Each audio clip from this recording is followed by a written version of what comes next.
Well, here we are yet again with another retro gaming emulation handheld by Anbernic, a big player within this market, which I have covered content on other goods in previous videos, so very insured and excited about this product already, as it is by Anbernic. Couldn't wait to finally get my hands on this groovy designed handheld as what could be a serious competitor to the RightSprite Pocket 2 and Plus.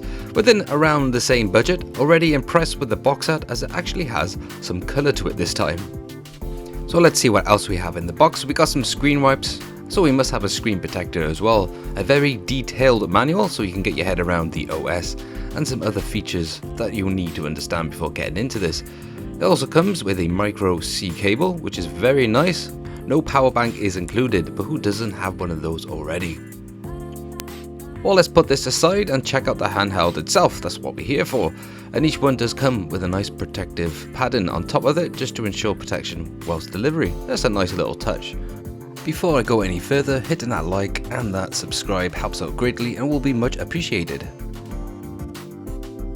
Already you will notice that it does have a design and layout if it were a Super Nintendo controller, which you can already purchase in that color scheme. I went for the transparent black, as in my retro days I was just rocking out on my Mega Drive, so just more of a nostalgic factor, and it just looks pretty cool.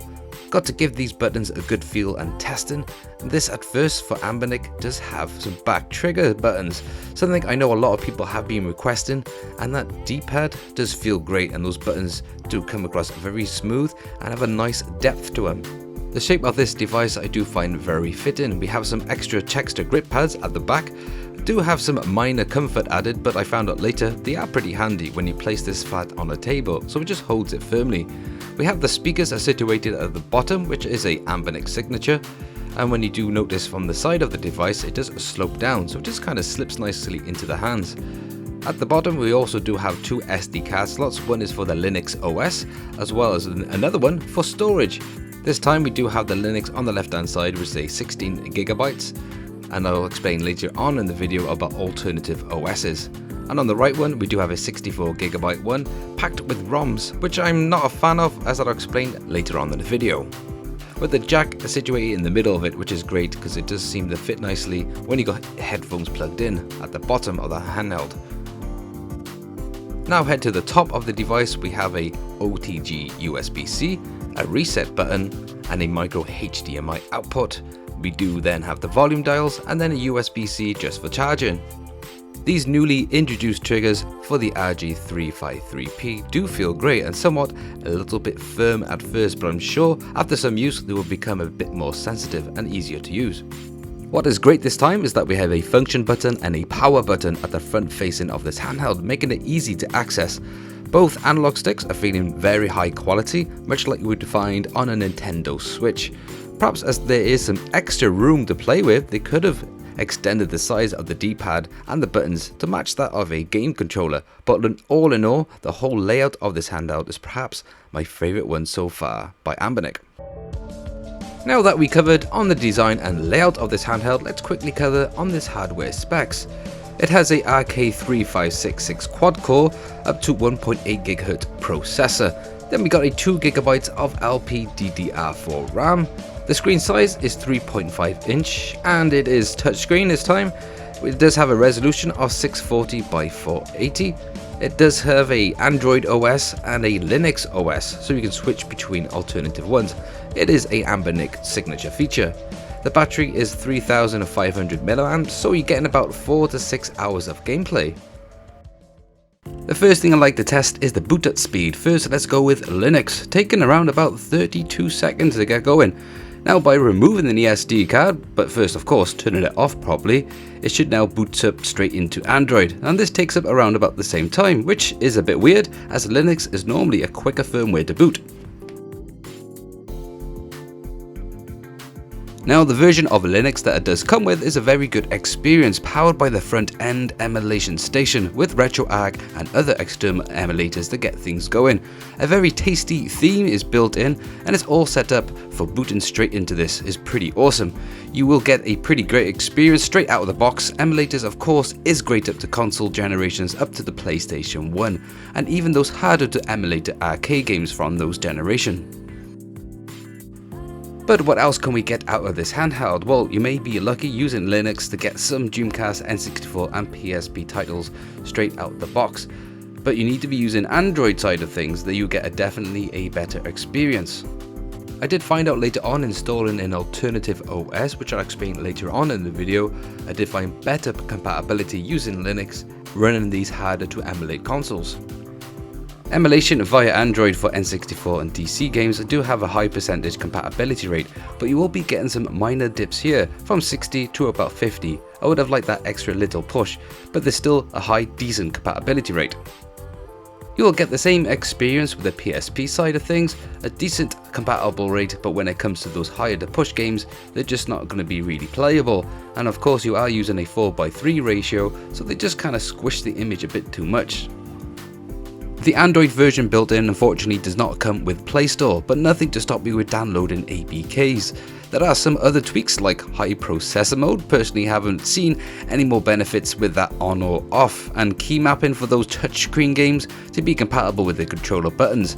Personally not a fan of that, but we do have 5 GHz of Wi-Fi built in and Bluetooth for streaming games. I did find a good experience with this, but you have to compromise with that screen ratio by 4:3 problem.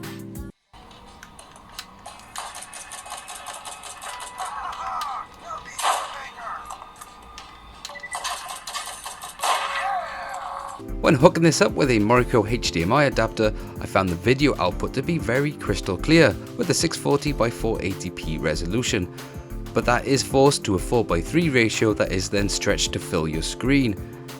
You can change some apps to fit in a widescreen ratio, but the best settings is just to get your TV input signal to a 4:3 ratio.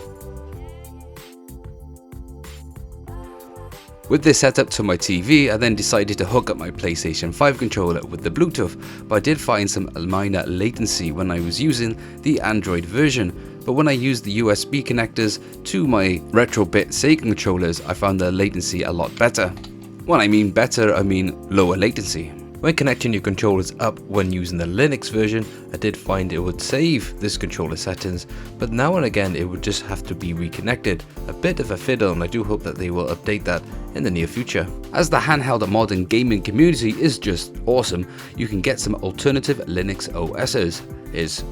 For the 353p, the one I went for is Gelos, which provides better situated emulator cores, adjusted screen settings, and a setup that is have better compatibility for those harder to push game systems.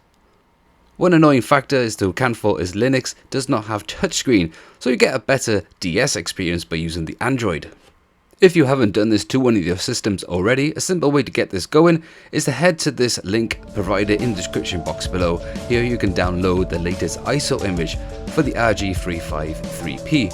Once you got that downloaded, unzip that file then onto your desktop or somewhere that you know in a folder, and then get that ISO image onto an SD card by using a form of software. I use Balena Etcher, then I could just upload that program up, then put a new SD card that has not been used for this handheld already.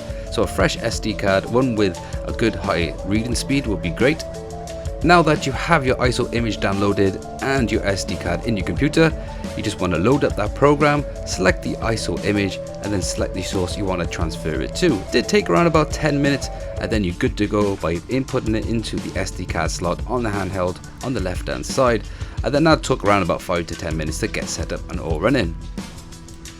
Now this is all set up and ready to go. I believe this is my new go-to for retro gaming emulation on the go. It just generally has a very comfortable feel to it, a good reach from the analog stick to those nice new built triggers, and just a feeling of well built quality all around. Finally, an anbernic handheld that is compatible with both Linux and Android at just about a reasonable price is a very welcome addition to the handheld gaming community. Alternating from both firmwares to get that best experience, I recommend, with more of enough retro gaming on the go, all conveniently set up and just looking pretty great. As I mentioned earlier, I'm not a fan of built-in ROMs on these SD cards for these systems, as you find a lot of the names are misplaced with the wrong ad and sometimes even on the wrong systems, bundling with some dodgy fake Chinese ROMs. So best back up your own games and just use those ROMs and allocate them to the right place. Well, that's it for me for my first experience with the Anbernic RG353p. Thanks for watching. And always, if you liked it, hit that button. If you want to support this channel, click subscribe, leave your comments below, and I'll catch you lot on my next video.